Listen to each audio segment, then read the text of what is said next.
demora, né? Vamos começar. Eu tive um problema técnico, como eu disse. Estava online, vocês devem ter visto, e aí caí. O Instagram deu uma pifada, eu custei a recomeçar. Para todos aqueles que estão aqui, primeiramente, boa noite. Hoje a gente vai falar, né, mais um pouquinho sobre controle de constitucionalidade. Vou projetar para vocês onde é que nós paramos. Hoje eu vou falar sobre controle incidental e controle principal. É muito importante que vocês prestem atenção na minha explicação de hoje. Mas eu queria, né, de antemão, abrir a possibilidade para vocês, né, aqueles que assistiram a palestra de terça-feira, né, vocês devem ter percebido, eu não consegui terminar a minha fala, né, porque a live ela em si encerrou em 1 hora e acabou que a gente não teve possibilidade de perguntas, né? Então eu queria deixar aqui para vocês, nesse momento inicial da aula, 5 minutos para a gente poder debater alguma coisa da palestra, se eventualmente for de interesse de vocês, né? Algum de vocês que tem assistido, né? Se tiver assistido, quiser fazer algum tipo de colocação, alguma pergunta, qualquer uma, fique à vontade, né? Pode fazer a pergunta e eu estou aqui para tentar responder a você da melhor forma possível, tá bom? E aí, alguém quer fazer alguma pergunta ou não? Podemos começar. Me diga aí. Viram a palestra? Não sei, né? Também estou pressupondo aqui que vocês assistiram, mas não necessariamente, né? E aí? Alguém quer fazer alguma pergunta ou não? Podemos começar efetivamente a aula. Se não tiver pergunta, não tem problema não. A gente pode começar. Tá, beleza. O Vitor não tem pergunta. O Vitor eu vi lá entrando, né? Eu até mexi no Instagram. Ninguém tem pergunta? Ah, que bom. Então, sinal de que de duas uma, né? Ou não concordaram com nada, ou concordaram com tudo, né? E o que importa é que vocês tenham, de fato, aprendido, gostado do conteúdo, né? E compreendido a complexidade, né? Da palestra. Jonatas, eu não te vi lá, cara. Eu pode ter passado desapercebido. O Vitor eu vi, por curiosidade, assim, eu vi a hora que ele entrou, sabe? Mas, enfim, né? Não tem problema. Vamos começar, então. Oi, Carla, tudo bem? Tudo bem. Você não viu a primeira aula, não, né?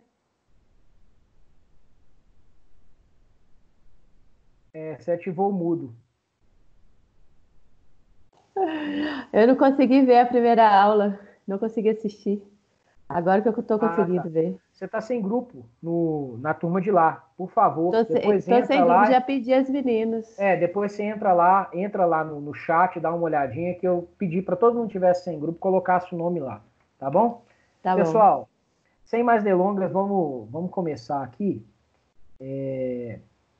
Hoje eu vou falar sobre controle de constitucionalidade, dar sequência, né, às minhas explicações sobre controle de constitucionalidade. Eu pretendo, na aula de hoje, terminar a parte, né, introdutória das classificações de controle. Qual que é a página? Só um minutinho. Está na página 178. Quem está com o material, 178. O Vitor falou 400 e alguma coisa. Tá. Bom, na minha, 178, né? Não sei na de vocês, mas enfim. Estou nela, mas está errado. Porque com certeza eu já atualizei, né? Então dá uma procurada aí no capítulo 11. Eu vou atualizando o material e as páginas vão mudando, tá? Tá nessa parte aqui, ó.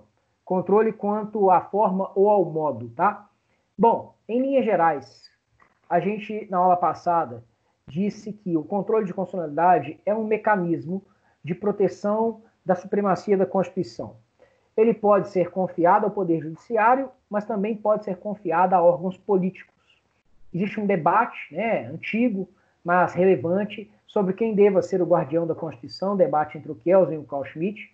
Kelsen dizia, né, que a Corte Constitucional deveria ser a guardiã da Constituição e apenas, então, somente ela deveria exercer o controle de constitucionalidade. Carl Schmitt já dizia que quem deveria ser, né, o guardião da Constituição seria a autoridade política máxima do Estado, no caso, né, o presidente do Reich, a quem ele confiaria esta posição, justamente pelo fato de que, em tese, esta pessoa falaria em nome, né, do interesse supremo da nação e, consequentemente, em nome da própria Constituição. Nós sabemos do verniz autoritário desta concepção de Carl Schmitt, e a posição, né, que acaba sendo a posição mais defensável é a posição do Hans Kelsen, que diz, né, que não, o chefe do executivo é uma das pessoas que mais atenta contra a Constituição, assim como o legislador, de modo que a Corte Constitucional deve atuar como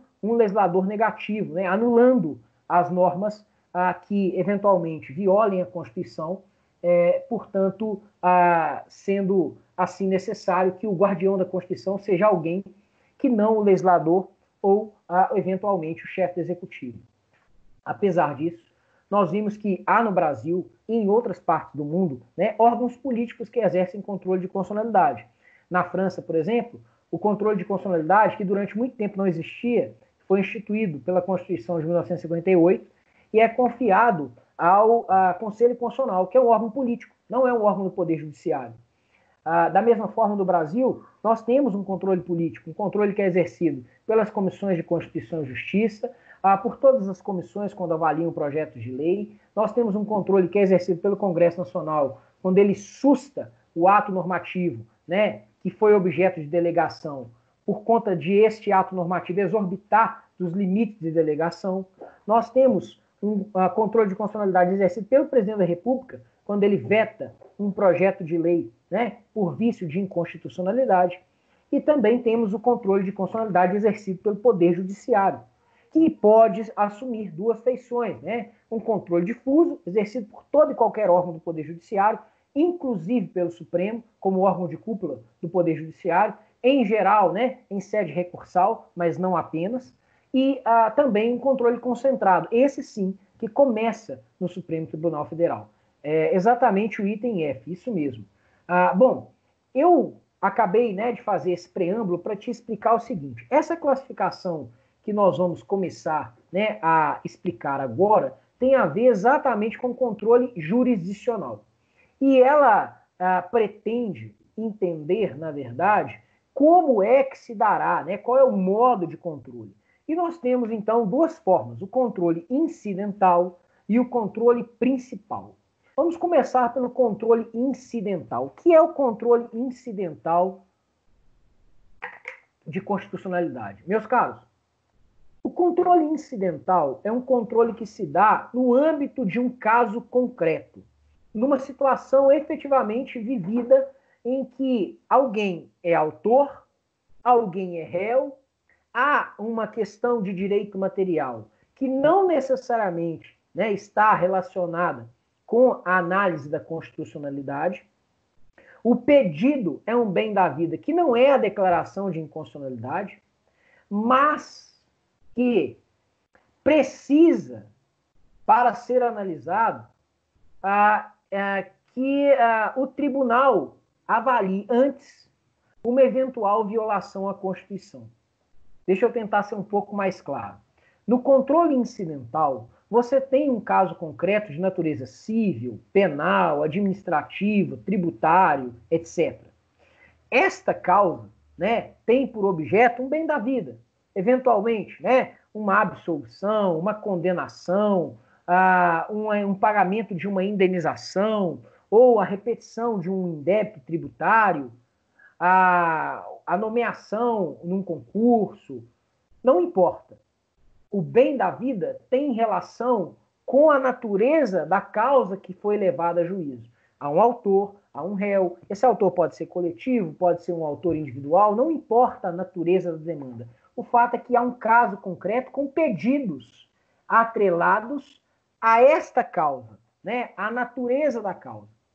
E a causa de pedir, esse é o ponto, a causa de pedir é que é exatamente a demanda relacionada à declaração de inconstitucionalidade. A causa de pedir é que faz com que o judiciário tenha que, incidentalmente, no âmbito do caso concreto, analisar antes do mérito uma eventual violação da Constituição. Então, no controle incidental, alguém diz, olha, eu tenho direito a uma indenização, porque eu sofri um dano. E esse dano foi causado por uma pessoa, por exemplo, que liderou um boicote a um filme que eu, eventualmente, produzi. Esse boicote foi indevido, né? Ele não poderia fazer isso porque ele violou, por exemplo, a livre iniciativa. Então, essa atitude, né, ela foi inconstitucional. Então, eu tenho direito de receber uma indenização. Ou, eventualmente, ou melhor, né, a pessoa pode dizer, eu tenho direito de receber a indenização porque eu recebi, porque eu, afinal de contas, suportei um dano. Né, eu tive um faturamento menor do que eu teria se não houvesse esse boicote. E a pessoa, né, que está no polo contrário de, não, eu exerci um direito fundamental aqui, o direito à liberdade de manifestação. Eu não posso ser penalizado pelo exercício de um direito. Nesse caso, antes de decidir a causa, e esse é o ponto, o tribunal precisa avaliar o quê? Se a conduta era ou não constitucional. Porque a depender da decisão que ele dá em relação à causa de pedir, isso vai ser relevante para a decisão do pedido. Pensa num caso, por exemplo, de direito tributário, uma repetição de indébito. Uma lei institui uma cobrança de um tributo. Posteriormente, descobre-se que essa lei era inconstitucional. Tudo aquilo que você pagou com base naquela lei, você pagou indevidamente. Aí você ajuiza uma ação pedindo para receber de volta aquilo que você pagou indevidamente, com base na alegação de que a lei que instituiu a cobrança era inconstitucional. Ora, para decidir se você tem ou não direito à indenização, incidentalmente, no âmbito do caso concreto, em sede, né, de prejudicial de mérito, o judiciário precisará avaliar se você, de fato, né, tem direito, mas antes ele precisará avaliar se a causa de pedir, se de fato, né, a sua causa de pedir, ela tem, né, fundamento, ou seja, se de fato aquela lei é inconstitucional. Se ela for declarada inconstitucional, você vai ter o seu pedido julgado procedente. Se ela for inconstitucional, você vai ter o seu pedido julgado improcedente. Ou seja, o controle incidental é aquele que se dá no âmbito de um caso concreto e no qual a pedido, né, de declaração de inconstitucionalidade é levado ao Poder Judiciário como causa de pedir e não como pedido. Perfeito? Perfeito aqui, gente? A questão principal da causa não é a declaração da inconstitucionalidade, é a resolução do caso concreto, de natureza civil, penal, administrativa, etc. Incidentalmente, no entanto, avalia-se a constitucionalidade do caso. A constitucionalidade de uma lei ou de um ato normativo ou de uma conduta, tá, como causa de pedir, antes de avaliação em relação ao pedido. Esse é o controle incidental. Joia? Agora, o controle principal já é diferente. O controle principal é o controle que se dá, geralmente, né, em ações de controle concentrado. Por quê? Porque no controle principal, o objeto do pedido é a declaração de inconstitucionalidade. Então, veja, no controle principal, o pedido é declare inconstitucional a norma ou reconheça a constitucionalidade da norma. Nesse caso, portanto, o que se avalia não é um caso concreto, subjetivo, mas alguns dirão, é uma situação objetiva de violação de norma infraconstitucional em relação à norma constitucional. O que se avalia não é um direito subjetivo, mas se houve ou não violação da Constituição. E o pedido não está atrelado a um bem da vida. O pedido é exatamente a declaração de inconstitucionalidade ou o reconhecimento da constitucionalidade da norma.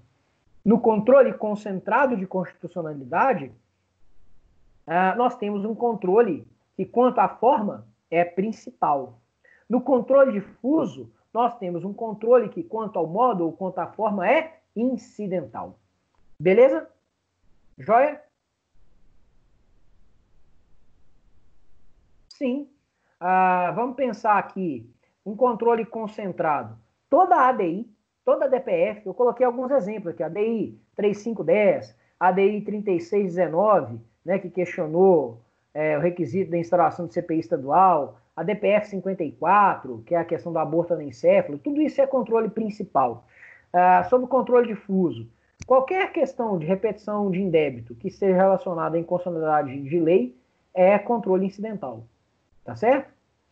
A gente mesmo ajuizou uma ação civil pública, a gente, né, o procurador da República com o qual eu trabalho, ajuizou uma ação civil pública sobre a questão do auxílio emergencial, né? Se você analisar bem, você tem alguns requisitos ali que, no meu modo de ver, são inconstitucionais. Por exemplo, exige que a pessoa não tenha determinado rendimento no ano de 2018. Nós estamos em 2020. O sujeito pode estar desempregado desde 2019, mas pode ter sido, né, empregado em 2018. Esse requisito é inconstitucional. Numa situação como essa, numa ação civil pública, você não pode exercer o controle, né, principal, porque senão a ação civil pública ela se transmuda em ação de controle de constitucionalidade pela via direta, né? Então é só incidentalmente mesmo. Como causa de pedido, você pode fazer o pedido. Como causa de pedido, você pode, então, instar, né, o Poder Judiciário a declarar a inconstitucionalidade desse dispositivo e, consequentemente, deferir o benefício a quem, né, tenha tido rendimentos acima dos parâmetros estabelecidos na lei em 2018, por exemplo, mas que comprova a inexistência de rendimentos em 2019 e 2020. Entendeu? Ficou claro, Bárbara? Os exemplos? Joia. Outra classificação, gente, quanto ao momento do controle e a sua incidência. Isso aqui é outra coisa que merece consideração. Quanto ao momento, o controle pode ser preventivo ou repressivo, né? Controle repressivo também é chamado de sucessivo. Controle preventivo é aquele que se dá antes da entrada da norma em vigor, né? Durante a tramitação de projeto de lei.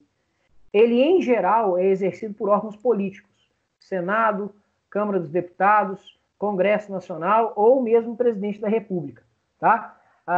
Eu já dei exemplos sobre isso, como, por exemplo, o caso do veto do Presidente da República por vício de inconstitucionalidade, artigo 66, parágrafo 1º, tá?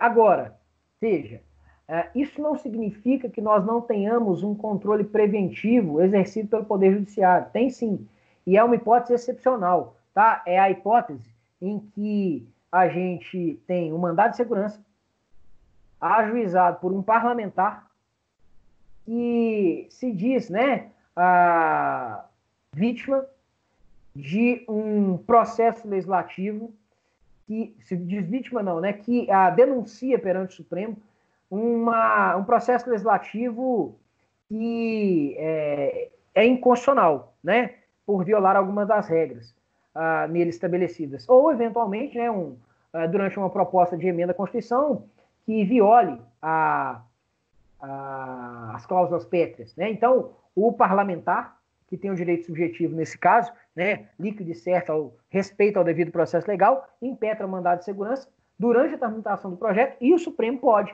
controlar previamente a constitucionalidade do PL nesse caso, tá? É uma exceção à regra, não é a regra, tá bom? Mas pode sim, o controle jurisdicional pode excepcionalmente ser um controle preventivo, tá certo? Isso está aqui nos exemplos que eu deixei em destaque aí no material de vocês.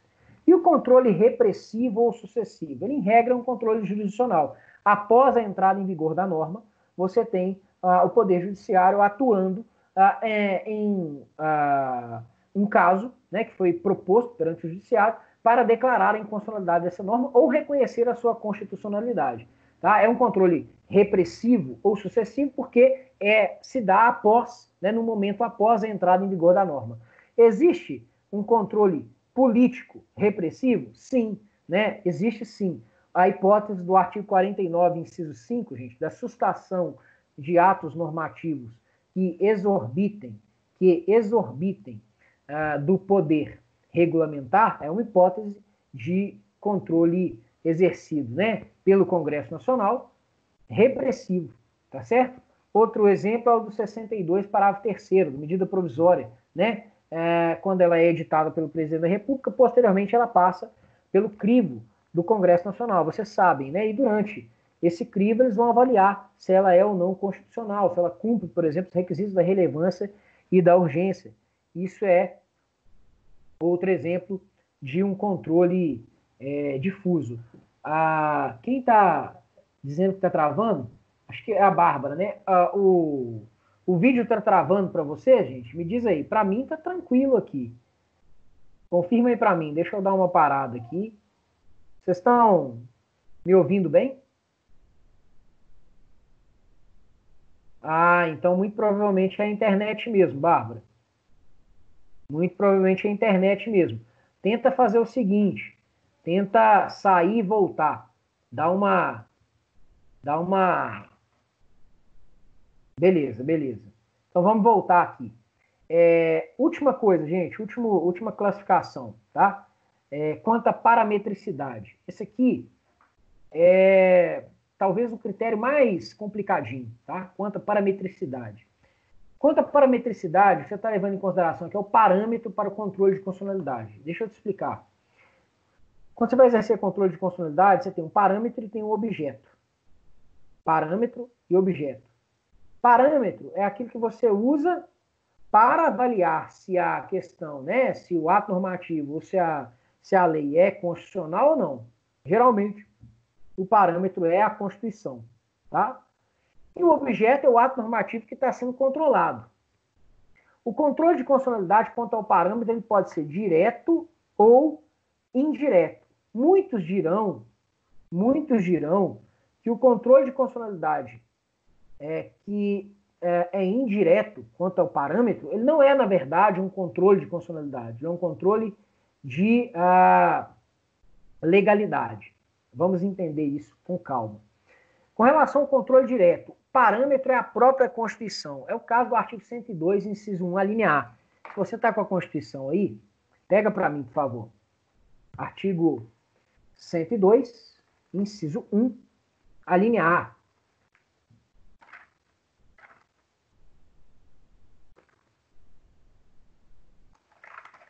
Diz assim o artigo 102, inciso 1, a linha A. Compete ao Supremo Tribunal Federal, principalmente a guarda da Constituição, cabendo-lhe processar e julgar originariamente ação direta de inconstitucionalidade e ação declaratória de constitucionalidade.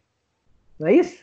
De lei, a ação direta de inconstitucionalidade de lei, o ato normativo federal ou estadual, e a ação declaratória de constitucionalidade de lei, o ato normativo federal. Bom, aqui, gente, o parâmetro é a Constituição. O parâmetro é a Constituição, o objeto é a lei, o ato normativo federal ou estadual, no caso da ADI, ou a lei, o ato normativo federal, no caso da ADC. Se o controle é direto, né, se o parâmetro é a Constituição, o controle é direto. Com relação a esse, não tem muita dúvida, não. Agora, a dúvida surge quando o controle é indireto. Veja o que dispõe o artigo 102, inciso 3, a linha D. 102, inciso 3, a linha D. Diz assim, 102, inciso 3, a linha D. Né? Compete ao Supremo Tribunal Federal, principalmente a guarda da Constituição, cabendo-lhe processar, né? Cabendo-lhe julgar, mediante recurso extraordinário, as causas decididas em última ou única instância, quando a decisão recorrida, né? Inciso 3, a linha D, julgar válida lei local contestada em face de lei federal. Veja, é a Constituição que autoriza esse controle.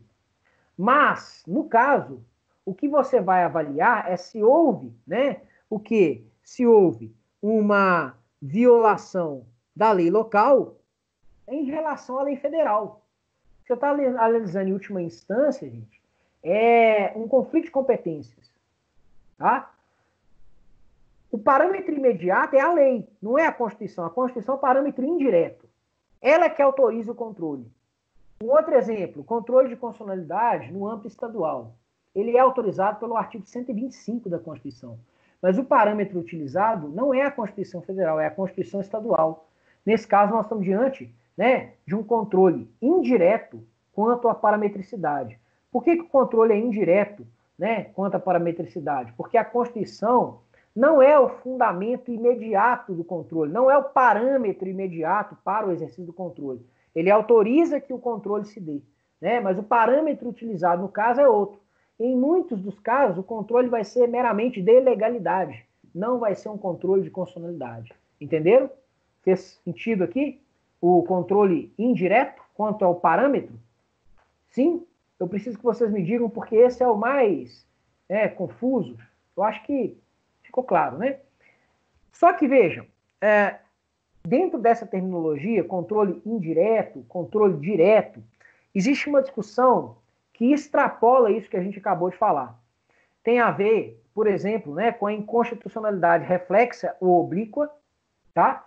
Que eu pretendo tratar aqui agora. Veja, é um entendimento pacífico do Supremo Tribunal Federal, tanto em sede de controle difuso quanto em sede de controle concentrado, que o que autoriza o controle de constitucionalidade é uma violação direta à Constituição. A violação não pode ser oblíqua, reflexa ou indireta. Entenda. Nesses casos, diz o Supremo, o controle é de legalidade, não é de constitucionalidade. E geralmente ele não vai admitir o recurso extraordinário, não vai admitir a ação do controle concentrado. Um exemplo, você diz assim, olha, eu estou com um problema no meu processo, né? A decisão do juiz violou o devido processo legal, ampla defesa e contraditório. Porque, por exemplo, ele não respeitou o prazo do Código de Processo Civil para que eu apresentasse a minha contestação, né? Ou porque ele não abriu vistas para que eu apresentasse o recurso. Ou, eventualmente, né, porque ele não me autorizou a produzir uma prova, né, que era imprescindível para a comprovação da minha versão dos fatos. Meus caros, nesse caso, o Supremo diz o seguinte, olha, infelizmente, a ofensa à Constituição ela é reflexa. Ela é reflexa por quê? Primeiro você viola a norma infraconstitucional, o CPC, o CPP. Depois você viola a Constituição. Então, viola a Constituição de tabela. Como a violação é de tabela, ele chama essa inconstitucionalidade reflexa ou oblíqua. Ela não autoriza o controle de constitucionalidade. Tá certo? Nem o controle difuso, nem o controle concentrado. Jurisprudência pacífica do Supremo Tribunal Federal. Ficou claro aqui? O que é inconstitucionalidade reflexa? Sim? Coloca aí para mim. Interage comigo aqui. Joia.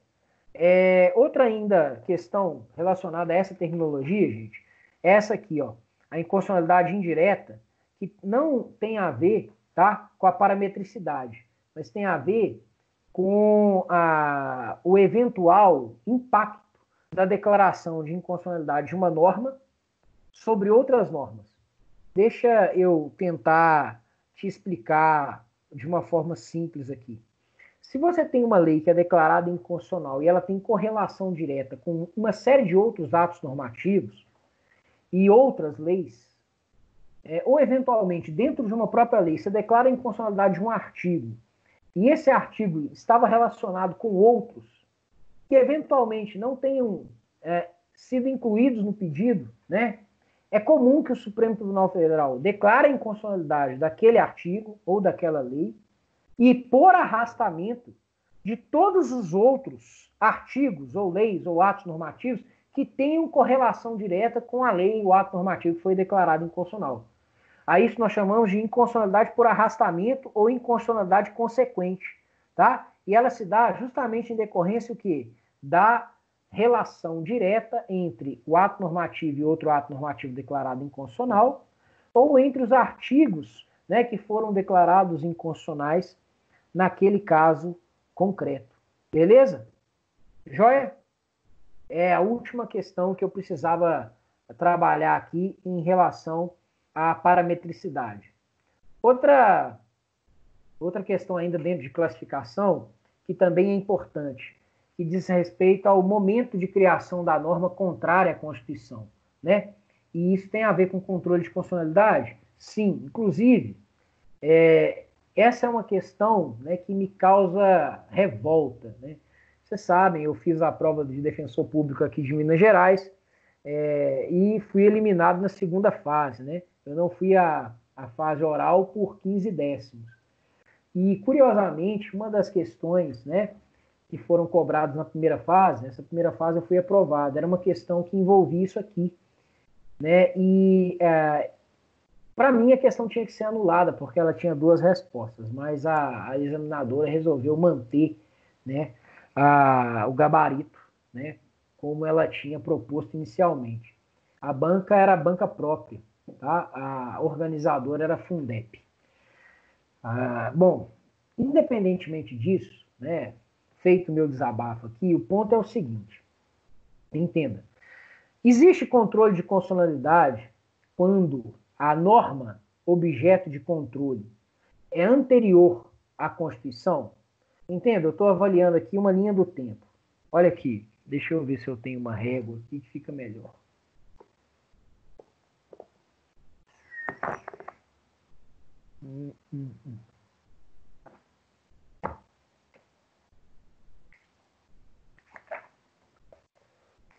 Olha aqui, eu tenho uma linha do tempo, perfeito?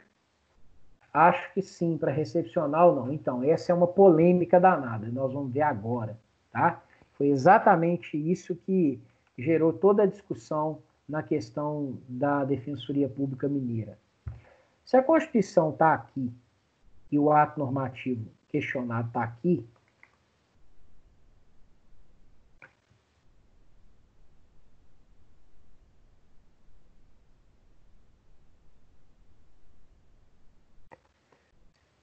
não sei se vai dar para vocês verem. Não, não vai dar, não. Não, tá dando sim, né? Se a Constituição está aqui e o ato normativo está aqui, o ato normativo é anterior à Constituição.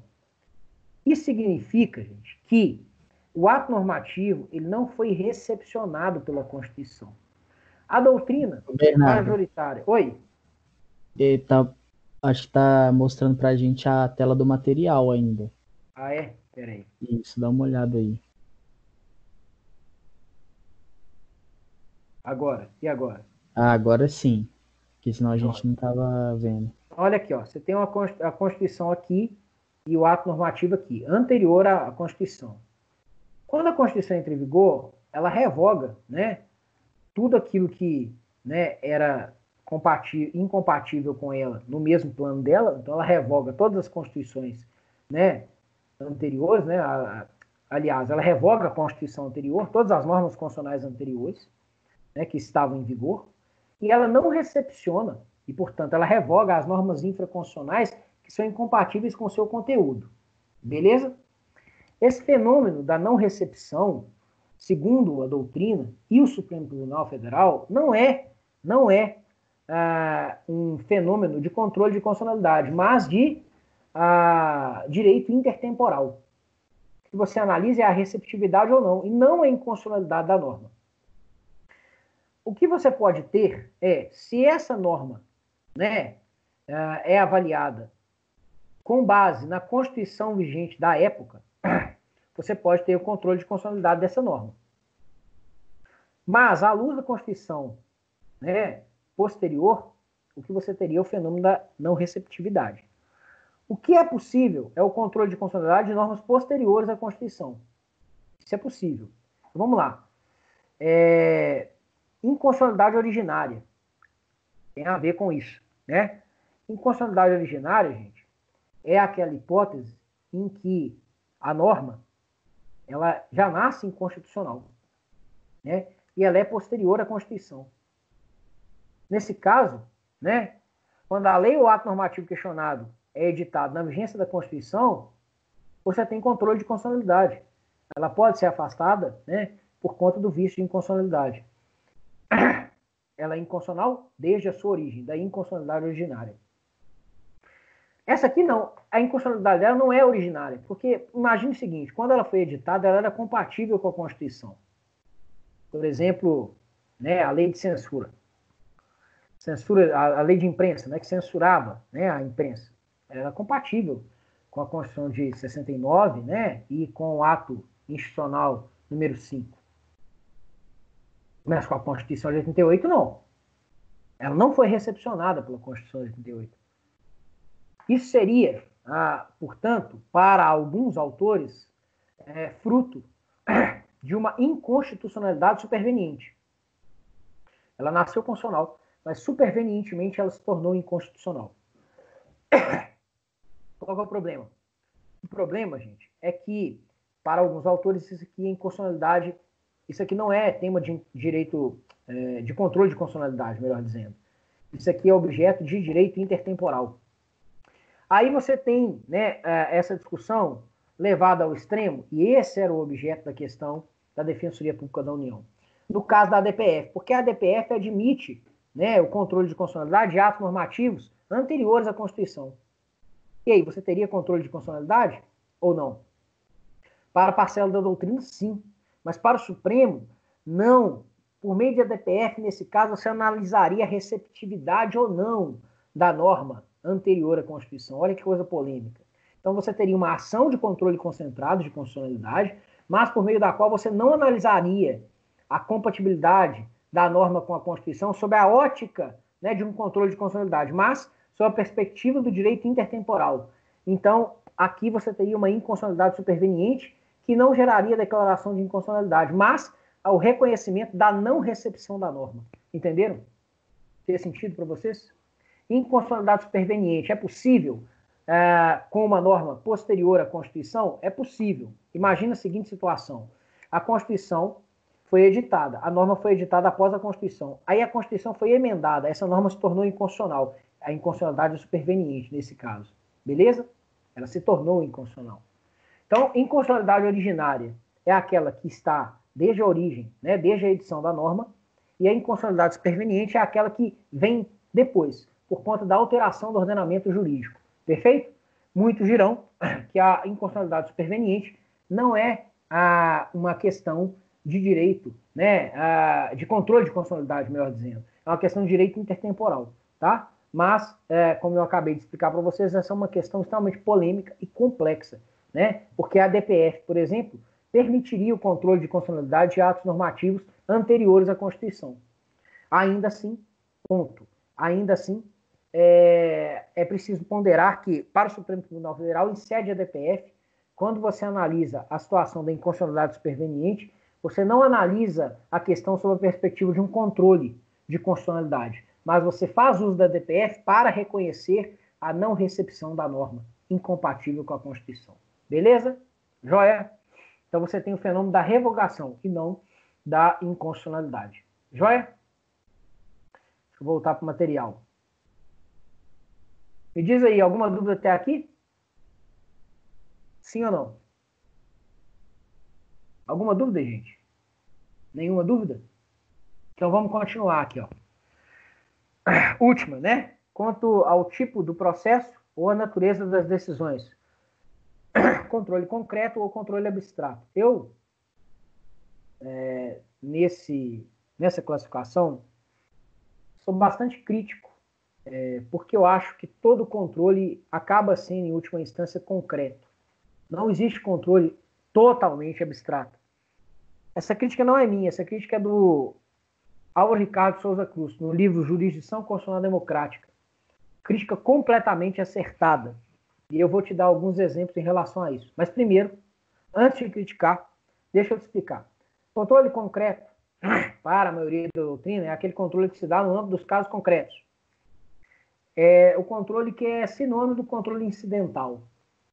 Você tem um caso concreto, em que a inconstitucionalidade vai ser reconhecida como causa de pedir, não como pedido. Você está diante de uma situação que envolve um direito subjetivo, de natureza civil, penal, administrativa, etc. E o controle de constitucionalidade vai se dar no âmbito desse caso concreto. Daí, controle concreto.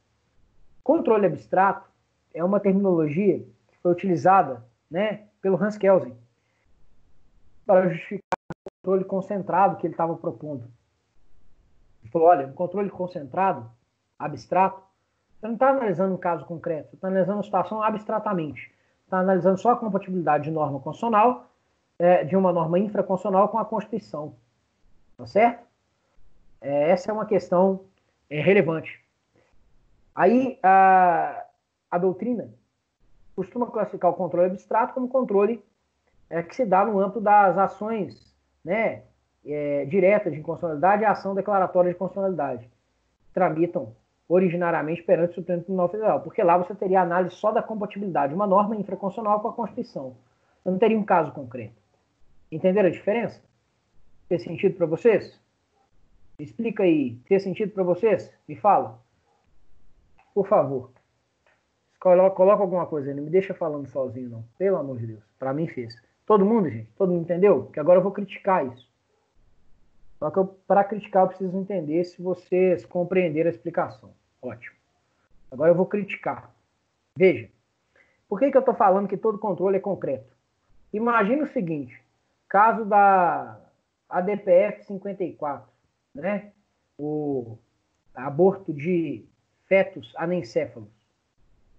Em tese, você estava analisando a compatibilidade, né, daqueles artigos do Código Penal que falam do aborto em relação à Constituição quando você estivesse diante de uma situação de gestação de feto anencéfalo. Só que é claro que essa decisão tem repercussão concreta para um sem número de pessoas. Outro caso.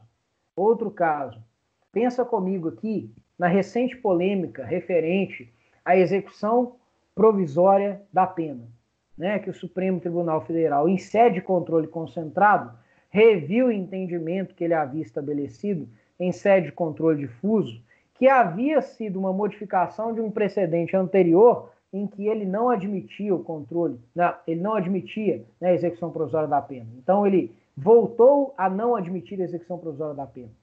Olha que coisa curiosa. Muita gente achava que naquela ação ele estava resolvendo o caso de quem? O caso do Lula. E não era, ele estava resolvendo uma ação do controle concentrado. Mas é claro que ela repercutiu para o Lula e para um sem número de outras pessoas.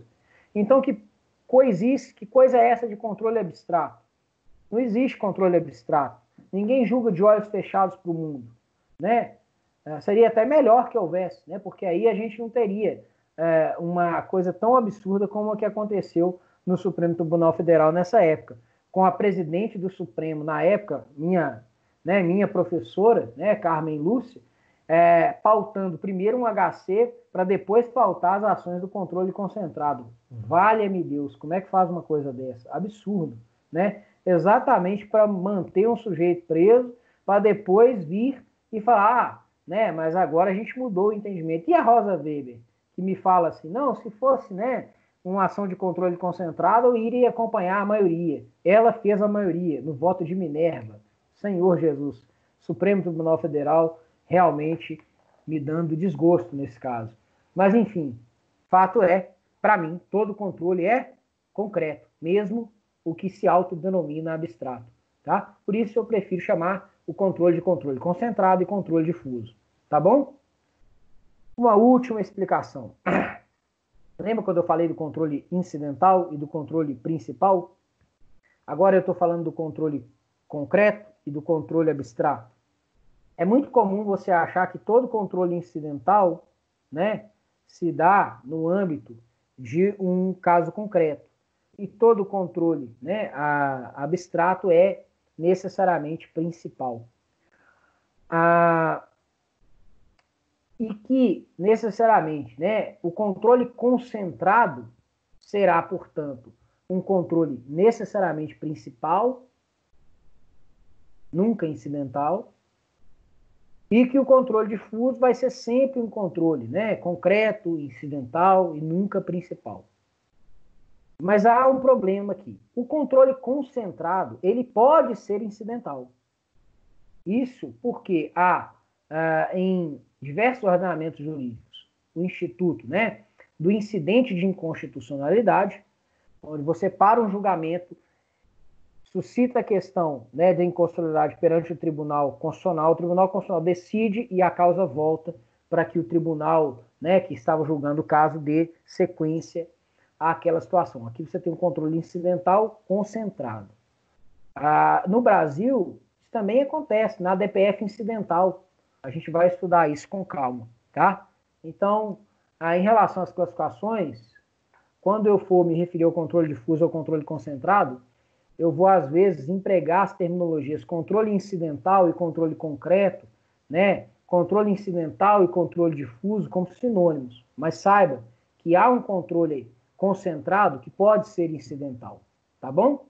Eu fiz essa consideração porque agora eu vou começar a falar das manifestações históricas do controle jurisdicional de constitucionalidade.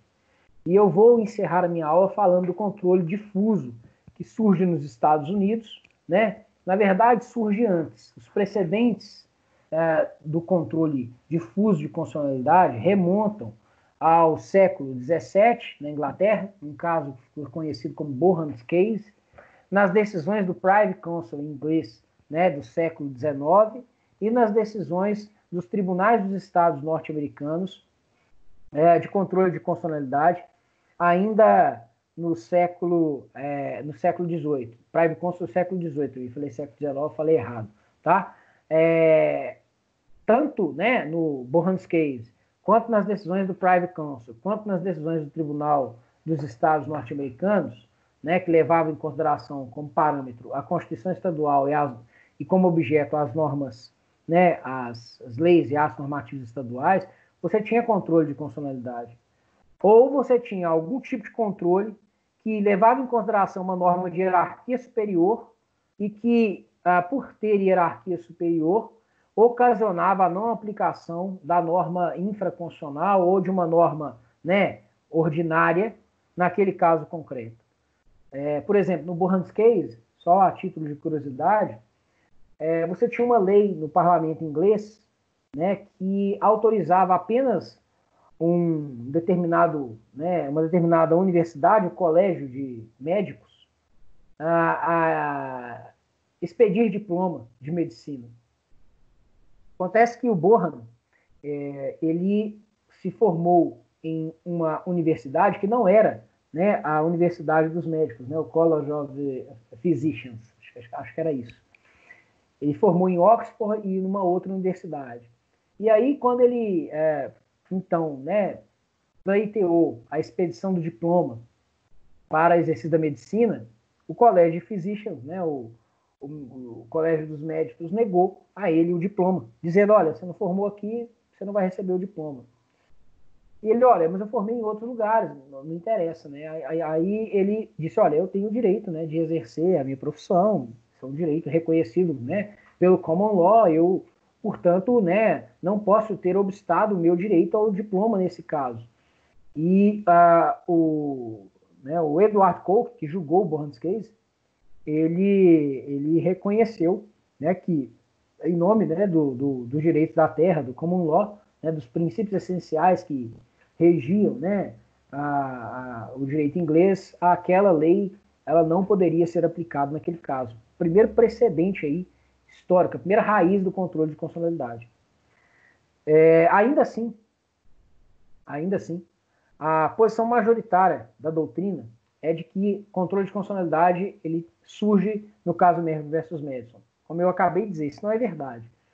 Mas o caso Merv versus Madison tem uma importância porque foi a primeira vez que a Constituição Federal foi utilizada como parâmetro para o controle de constitucionalidade e foi a primeira vez em que o controle teve uma fundamentação mais bem elaborada, com base no que ficou conhecido como lógica de Marshall. Marshall era o ministro da Suprema Corte, né, o Justice, presidente da Suprema Corte da época.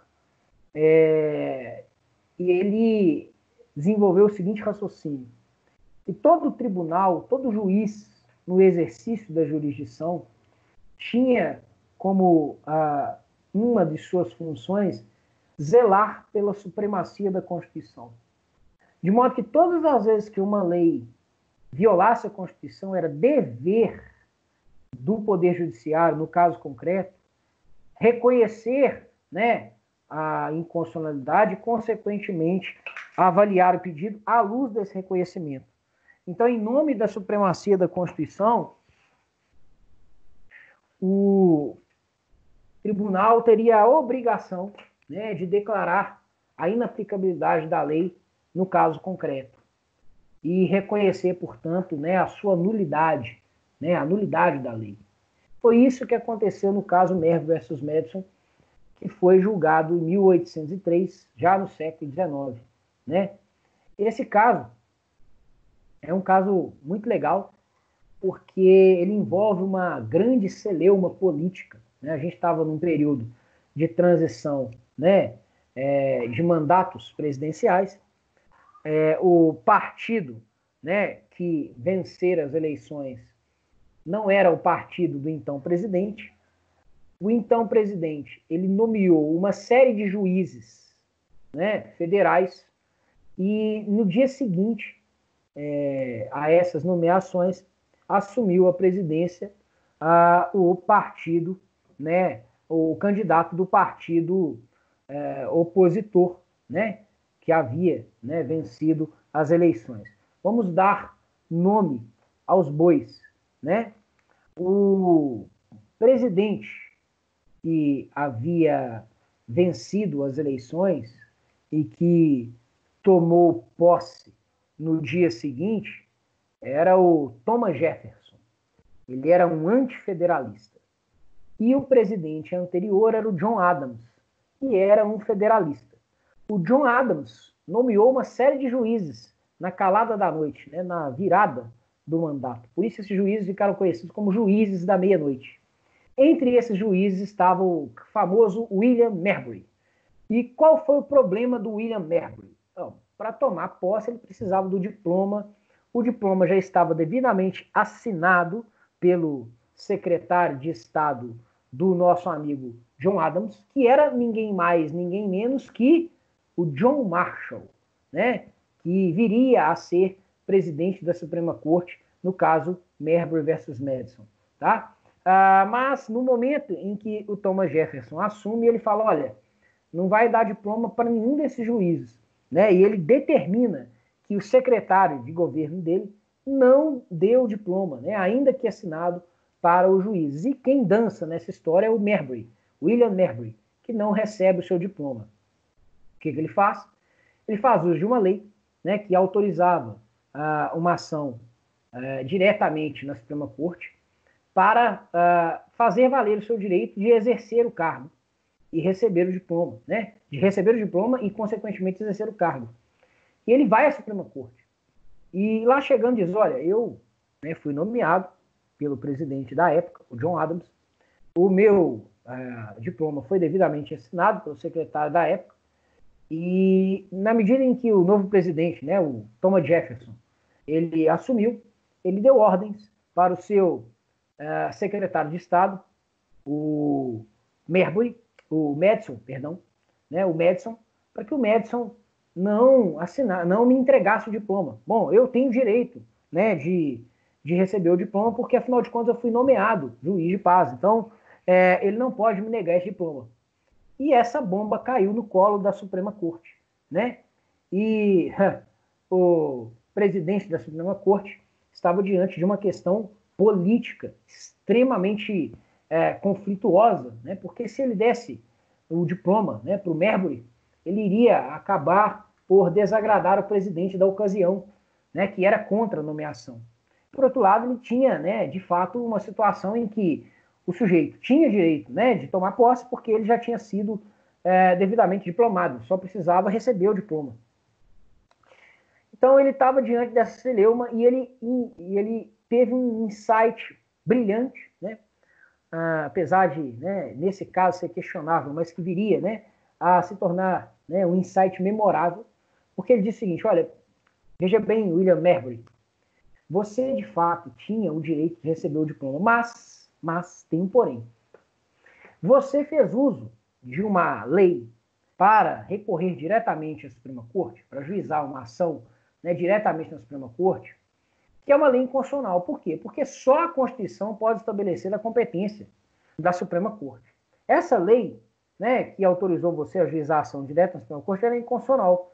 Então, em nome da supremacia da Constituição, eu vou julgar improcedente sua causa, porque você não poderia ter ajuizado esta ação diretamente no Supremo, né? Então, como prejudicial de mérito, a sua lei é inconstitucional e, consequentemente, você não vai ser diplomado. Foi esse o caso, né? Veja, um caso extremamente polêmico.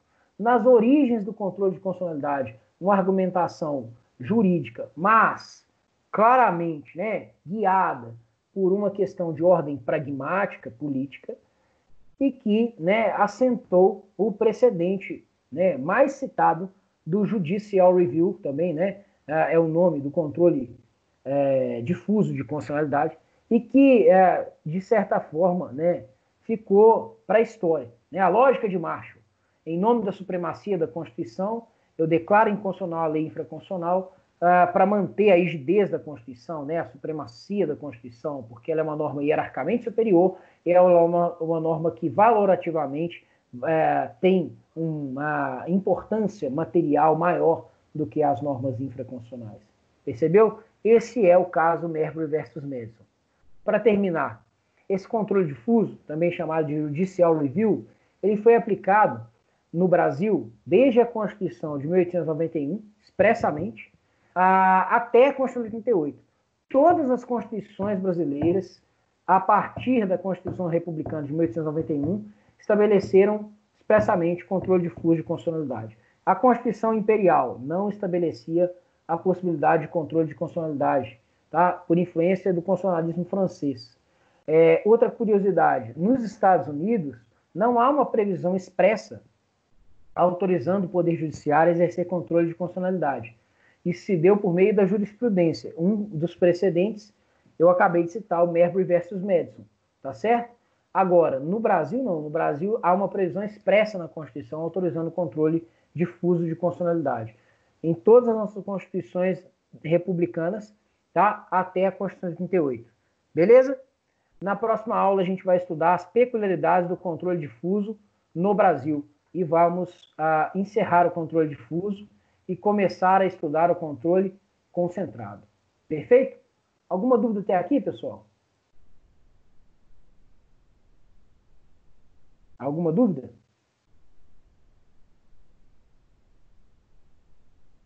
Não. Não. Por mim, ok. Então, pessoal, boa noite para vocês, um ótimo final de semana e até semana que vem, se Deus quiser. Tchauzinho.